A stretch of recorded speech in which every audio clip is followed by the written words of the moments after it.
Hello hi കൂട്ടുകാരെ. അപ്പം ഞാൻ ഇന്ന് വന്നിട്ടുള്ളത് നമ്മൾ കുറച്ച് ചൂര അച്ചാറിടാമെന്ന് വിചാരിച്ചു കേട്ടോ. അതിന് വെളുത്തുള്ളി ഇഞ്ചിയും പച്ചമുളകും തൊലിച്ച് വെച്ചു. പിന്നെ നമ്മൾ പൊടികളൊക്കെ ഇട്ട് മീനങ്ങ് പുരട്ടി വെച്ചു. ഇതിനകത്ത് പ്രത്യേകിച്ച് ചേർത്തിട്ടുള്ളതിന് ഫിഷ് മസാല ചേർത്തിട്ടുണ്ട് കേട്ടോ. അപ്പോൾ അത് ഫ്രിഡ്ജിലോട്ട് മാറ്റിയിട്ട് ഒരു അരമണിക്കൂർ വെച്ചു. എന്നിട്ട് നമ്മളെടുത്തങ്ങ് വറുത്ത് കേട്ടോ. വറുത്തെന്ന് വെച്ചാൽ ഒരുപാട് അങ്ങ് ഡ്രൈ ആയിട്ട് ഞാൻ വറുക്കത്തില്ല. ചെറിയൊരു മൂത്ത് വരുമ്പോൾ അങ്ങ് മാറ്റും. അപ്പം നമ്മൾ ആ വെളുത്തുള്ളിയൊക്കെ അരിഞ്ഞ് വെച്ചു, കറിവേപ്പിലയും പച്ചമുളകും ഇഞ്ചിയൊക്കെ അരിഞ്ഞ് വെച്ചു. ആദ്യമേ കഴുകി വെച്ചിട്ടേ ഉള്ളായിരുന്നു. അപ്പോൾ വീഡിയോ കാണുന്ന കൂട്ടുകാർ ഫുള്ള് കണ്ട് സപ്പോർട്ടൊക്കെ ചെയ്യണേ. ഞാൻ ഇടുന്ന രീതിയാണ് നിങ്ങൾക്ക് കാട്ടിത്തരുന്നത് കേട്ടോ. അങ്ങനെ നമ്മൾ മീനൊക്കെ നല്ല ഫ്രൈ ആയിട്ട് വന്നിട്ടുണ്ട്. അപ്പോൾ പിന്നെ ഒരു പാത്രത്തിൽ കുറച്ച് വെളിച്ചെണ്ണ ഒഴിച്ചിട്ട് ഇതിനകത്ത് കുറച്ച് ഉലുവയും കടുവും കൂടി ഇട്ട് കൊടുക്കുന്നുണ്ട് കേട്ടോ. അത് നല്ല പൊട്ടി വരുമ്പോഴത്തേക്ക് ആദ്യം ഇടുന്നത് കറിവേപ്പിലയാണ്. വേണമെങ്കിൽ ഇതിനകത്ത് കുറച്ച് ചുവന്നുള്ളി ചേർക്കാം കേട്ടോ. ഞാൻ ചേർത്തില്ല, കാരണം ചുവന്നുള്ളി ചേർക്കുകയാണെങ്കിൽ നല്ല അരപ്പ് കിട്ടും നമുക്ക് കുറച്ച്. ഇത് പിന്നെ ഞാൻ കുറേ അങ്ങനെ അച്ചാറിട്ട് വെക്കാറില്ല, കാരണം ഇവിടുത്തെ മക്കൾക്ക് അച്ചാറെന്ന് പറഞ്ഞാൽ ജീവൻ. രണ്ടുപേരും കുറേ അങ്ങ് തിന്നും. എന്ന് വെച്ചാൽ നമ്മൾ ഈ എന്തൊരു വിനാഗിരി ചേർക്കുന്നതല്ലേ, അതുകൊണ്ട് ഞാൻ അധികം അങ്ങനെ ഇടാറില്ല. പിന്നെ ചൂര കിട്ടിയപ്പോൾ മോൻ കറിയിലിട്ടാൽ കൂട്ടത്തില്ല, പൊരിച്ചാൽ തിന്നും. അപ്പോൾ അതുകൊണ്ടാണ് കുറച്ച് എന്തായാലും കുറേ നാളായില്ലെന്ന് വെച്ചിട്ട് അച്ചാറിട്ടത് കേട്ടോ. അങ്ങനെ ആദ്യം പിന്നെ വെളുത്തുള്ളി ഇട്ട് പിന്നെ ഒന്ന് മൂത്തതപ്പോൾ ഇഞ്ചി ഇട്ട് കൊടുത്തു. അപ്പോൾ ഇഞ്ചി ഒന്ന് മൂത്തതിന് ശേഷമാണ് പച്ചമുളക് ചെറുതായിട്ട് അരിഞ്ഞിട്ടുണ്ടായിരുന്നു, അപ്പോൾ അതുകൂടെ ചേർത്ത് കൊടുത്തു കേട്ടോ. അപ്പോൾ നമ്മൾ എരിയുടെ അനുസരിച്ച് നമ്മൾ ഓരോരുടെ ആവശ്യത്തിന് ചേർത്ത് കൊടുക്കുക കേട്ടോ. അപ്പോൾ അതിനി മൂത്ത് വരുന്ന സമയം വരെ ഒന്ന് വെയിറ്റ് ചെയ്തിട്ട് നമുക്ക് തീ അങ്ങ് ഓഫ് ചെയ്യാം കേട്ടോ.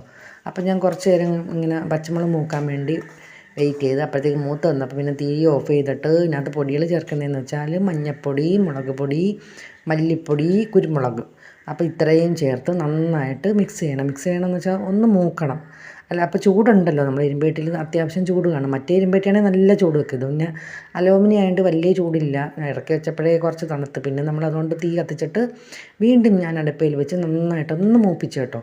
അപ്പോൾ നല്ല മൂത്ത് വരുമ്പോൾ നമ്മൾ ഇതിനകത്ത് വിനാഗിരി ഒഴിച്ച് കൊടുക്കണം. വിനാഗിരി ഒഴിച്ച് ഒന്ന് നല്ലതായിട്ട് തിളപ്പിച്ച് ഉപ്പും ചേർത്ത് പിന്നെ ഞാൻ ചേർക്കുന്നതെന്ന് വെച്ചാൽ കുറച്ച് ശർക്കര കേട്ടോ. അപ്പോൾ ശർക്കര ഇല്ലെങ്കിൽ പഞ്ചസാര ചേർത്താലും മതി.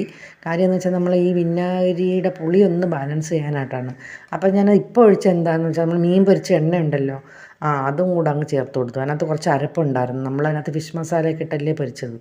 അപ്പോൾ ഇതാ കുറച്ച് ഉപ്പിൻ്റെ കുറവുണ്ടായിരുന്നു, അതും ചേർത്ത് പിന്നെ നമ്മൾ വിനാഗിരി, അത് ഞാൻ ആദ്യമേ പറഞ്ഞല്ലോ, ആവശ്യത്തിന് നിങ്ങളുടെ ആവശ്യത്തിന് എത്രയാണെന്ന് വെച്ചാൽ അത്രയും ചേർത്ത് കൊടുക്കാം. അപ്പം മീനനുസരിച്ച് വേണം വിനാഗിരി ചേർക്കാനായിട്ടോ. അപ്പോൾ ഇത് ബാലൻസ് ചെയ്യാൻ ഞാൻ ശർക്കര എടുത്തത് കിട്ടിയില്ല കേട്ടോ. അപ്പോൾ അത് ഇട്ട് കൊടുത്തിട്ടുണ്ട്. അപ്പോൾ ഒരു നല്ലൊരു ടേസ്റ്റ് കിട്ടും. അത് കഴിഞ്ഞ് നല്ല തിളച്ച് വെന്ത് വരുമ്പോൾ നമ്മൾ മീൻ അങ്ങ് ചേർത്ത് കൊടുക്കുക കേട്ടോ. അപ്പം മീൻ ചേർത്ത് നന്നായിട്ട് ഇളക്കി അതിൻ്റെ അരപ്പ് ഇങ്ങനെ പിടിച്ച് വരുമ്പോൾ സൂപ്പർ ടേസ്റ്റാണ്. പക്ഷേ ഇത് 2 ദിവസം കഴിയുമ്പോഴാട്ടോ അലിഞ്ഞ് വരുന്നത്. ഇവിടെ പിന്നെ അലിയാൻ കിട്ടുമോയെന്ന് അറിയാൻ വയ്യ, കാരണം ഇത് ഇടുന്ന സമയം തൊട്ടേ ഇവിടെ 2 പേർക്കും വലിയ താല്പര്യമാണ് ഈ മീനച്ചാർ.